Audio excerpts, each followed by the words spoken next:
The US Army has given an update on the airstrike on a hospital in Afghanistan that's causing much controversy after 22 people were killed, including staff from the charity Médecins Sans Frontières. General John Campbell says Afghan forces fighting to oust the Taliban from the northern city of Kunduz asked the US for air support because they were under direct fire.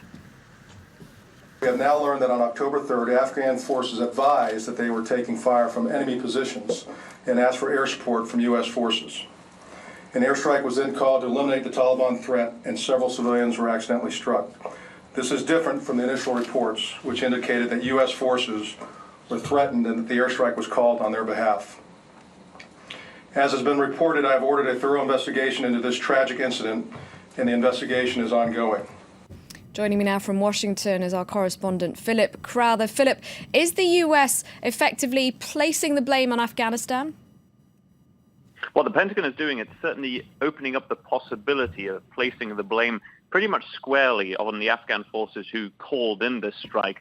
The Pentagon isn't saying all that much, except what you heard just now. It says there are 3 investigations first, and it won't speak much until first preliminary reports are out. Those 3 investigations on behalf of the Pentagon, on behalf of NATO, and on behalf of the Afghan armed forces. Now, what we want to find out, and what the Pentagon will have to tell everybody at some point, is whose initials are on the order to launch that airstrike in the first case. Who gave that order on the U.S. side? It came, after all, from the United States, and the request came from Afghan forces on the ground. There is plenty of questions, of course, that will need to be answered by these 3 investigations. First of all, what about that collateral damage, as it's called by the Pentagon? That, of course, the definition that Médecins Sans Frontières doesn't like at all. The question is, were these civilians, doctors and patients, were they in close proximity to Taliban fighters? What the Pentagon is saying is this airstrike was launched to eliminate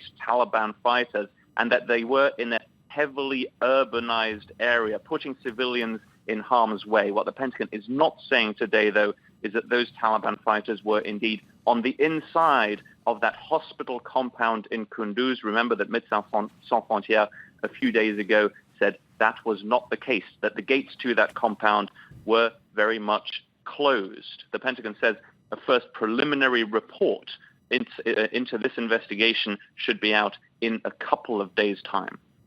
Thank you very much, Philip. Philip Crowther in Washington.